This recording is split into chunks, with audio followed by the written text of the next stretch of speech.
Before I do some maintenance on this thing, go ahead and do a review of this Broadfork. I've been wanting a Broadfork since I was getting more and more serious about gardening, permaculture, homesteading, possibly even market gardening. So I let that be known that I was wanting one of these, and I got this for Christmas. This one is made in the USA. It is made by Bully Tools. Okay, and was purchased not directly from them, but from a retailer. I'm not sure that it matters who the retailer is, since they don't actually make it. When I first got it, I was actually a little bit surprised that it had fiberglass handles, but they are not fiberglass all the way. I mean, I'm not sure how far the fiberglass goes. Well, actually, I think it goes all the way down. At least this black portion here is steel pipe, so it's not like you've got fiberglass going down here with, you know, into the bolts, and that you're torquing around and bending directly on the fiberglass. You are putting the pressure on a steel pipe that has the fiberglass in it. When I got it, I noticed, first of all, the pipe is round, and where it goes into the Broadfork is not. So you're fitting basically a round pipe in a square hole, more or less. I would have expected at least for the outer pieces here to be bent so that when you tighten down on the bolts, it would wrap around and help hold a little bit, or that the pipe somehow or another had something square. In other words, shape would match shape. I kind of expected to see that and was surprised it wasn't. The bolts, when I got them, they had a single nut on each one, plain nut. No lock nut, no lock washer, no secondary nut to lock it down, nothing. So I luckily had some extra, and they're very common, I think ½ inch nut or something like that. But I'll put a second one on each of them, and I've already lost one again that I need to redo. So I'm probably gonna take those off and put an actual lock nut on the inside, one that'll lock by itself, but then go ahead and put a second one on the outside, just to kind of, because you see the threads hang out, and that kind of hangs on my shoe. And like this one, that's been caused by that one nut being gone and my shoe rubbing up against it. So I think that they should come at least at minimum with 2 nuts, preferably a regular locking nut and or a locking washer, and then a second one on the outside. So that was less than pleased with.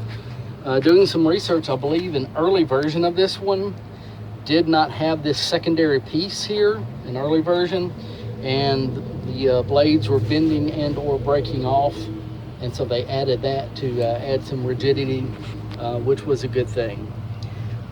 The main problem that I've been having is that.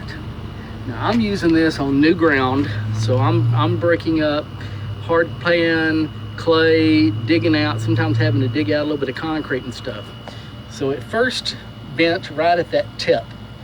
And the main thing that happens when that tip kind of bends and the rest of it is straight, when you put it in the ground, since it's wider here, as you dig it in and it goes in, the dirt will get caught in there, and then when you pull it out, you end up having to use either your heel or your toe or something to knock that dirt out. It just about every single time, unless it's really, really loose, friable dirt, in which case if it's that loose and that friable, very deep, why are you broadforking?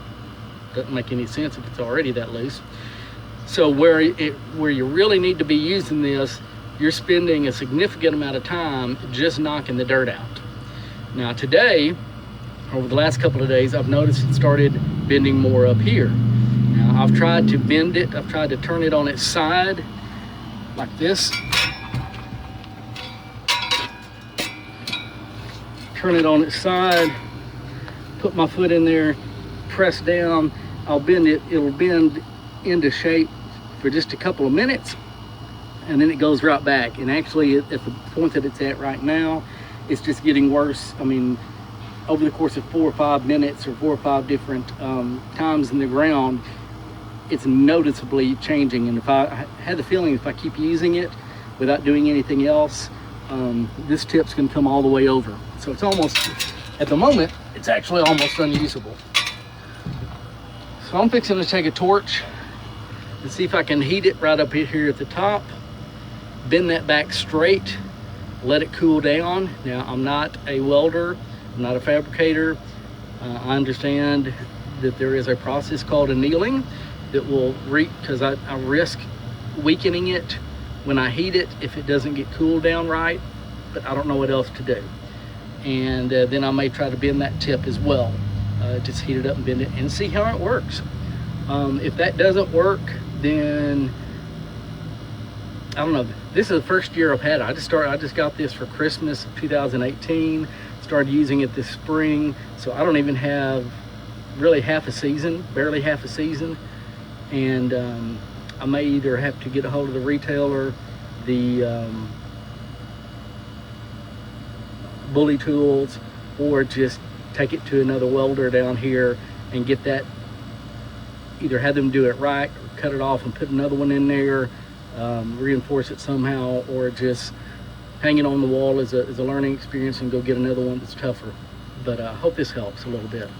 I have no idea what button I pushed to turn this into black and white, but anyway, that's the torch that I used. It's a MAP gas and it's got 3 burners.